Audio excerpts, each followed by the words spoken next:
What's up guys, Ivan Carranza here, and today we're taking a look at the NUX Mini Studio Cap Sim pedal.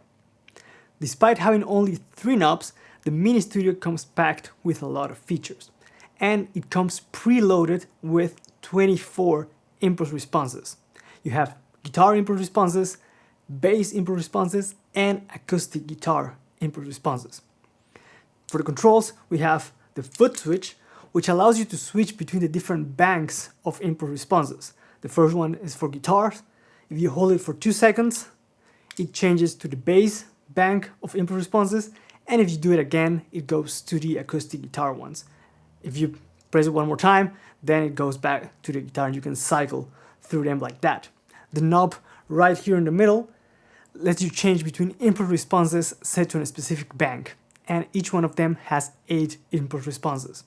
On the top left, we have the level, which controls the volume going out of the pedal, and by adjusting the space knob, you change the size of the room in which the cabinet or virtual cabinet is in. That changes the natural decay and reverb that you would typically experience when recording or playing in smaller or bigger rooms. On top of that, you can also connect the pedal by using the USB slot here on the top and load your own impulse responses into the Mini Studio, which is pretty cool. Because this is a bass channel, we're gonna focus only on the bass cabinets available here.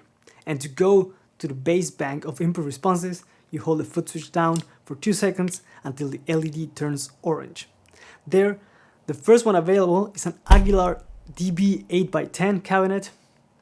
The second one is an Ampeg SVT 8x10. The third one is a Mark Bass 4x10 cabinet. The fourth one is a Trace Elliot 4x10 cabinet. Then we have an Ampeg 4x10 plus a tweeter. Next is a Fender Bassman 4x10, an Eden 4x10, and an Ampeg SV 2x12.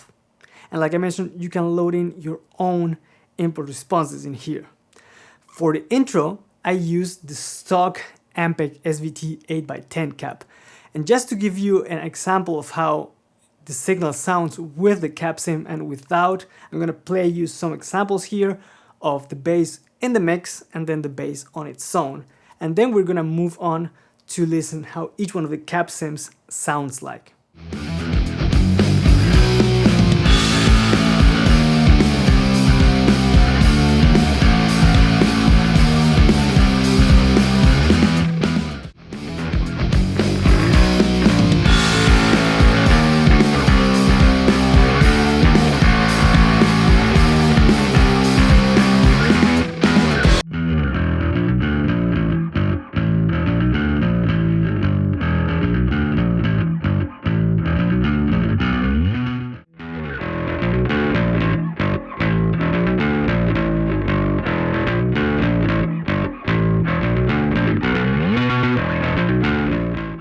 You could say that by not using the cap sim in the mix, the bass is definitely more present, but in my opinion it's also kind of rough, very in your face when compared to using the cap sim.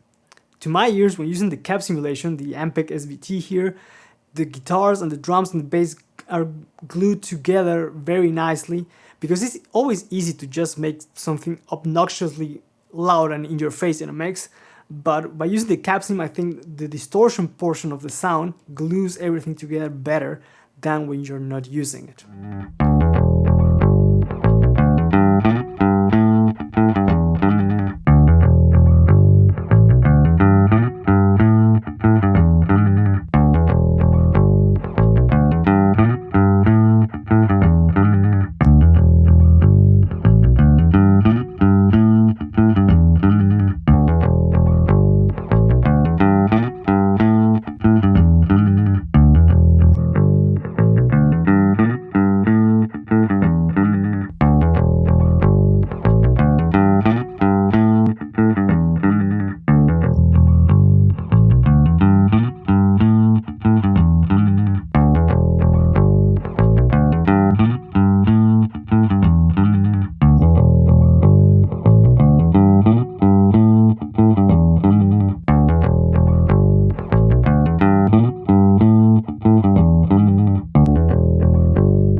feature that I really like is that, as you can see, there's no XLR output. It's just, you know, the 1/4 inch output.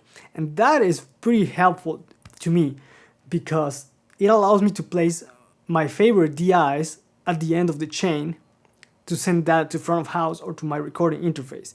Because many CapSim pedals or, you know, devices have their own XLR outs, DI outs, and that is the only way most of the time to send the affected signal, you know, the signal with the cap simulation to a recording interface or to front of house.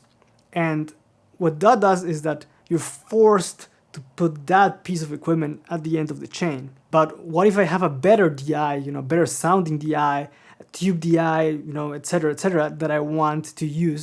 If you only can use the CapSim at the end, then you're not allowed to use that. And this thing, because it's a 1/4 inch output, allows me to do it. That's pretty cool. I really appreciate it. Another feature that I really appreciate is the fact that you can load in your own input responses using the software. And using the software is very, very easy. The cool thing as well is that when you load an input response, you can see the curve of the EQ that's happening on that particular impulse response, as you can see here in the picture that I'm going to put. And there are a bunch of companies doing high quality input responses or cap simulations from very different brands of caps and, you know, different mics and whatnot. So you can have everything you have on your computer when you're recording or mixing, you can have on this little device. Of course, you're limited to 24 slots, but still, that's quite a lot. One thing that I do have to mention is that when I first got it, it wouldn't work as intended. I couldn't switch between the banks. I was stuck with the guitar one all the time. I had to download the firmware update and update it, but the software would not recognize the pedal. I had to Google how to do it, and it wasn't on the website of NUX. So the solution was that I had to press the foot switch down while plugging in the USB cable to my computer so that the software would recognize it. It would have been cool if, you know, those instructions came with the pedal or something, but other than that, it's a very cool unit that, you know, allows you to have all the impulses that you use typically when mixing or recording or whatnot in a super small footprint. If you would like to know more about the Mini Studio and NUX effects, there's going to be a link in the description below for you to check that out. Let me know in the comments which one of the caps available here did you like the most and why. Also, don't forget to subscribe and hit the notification bell to stay up to date with the content that's coming to your channel. Thank you guys for watching. Let me know what you think in the comments, and I'll catch you guys on the next one. Take care.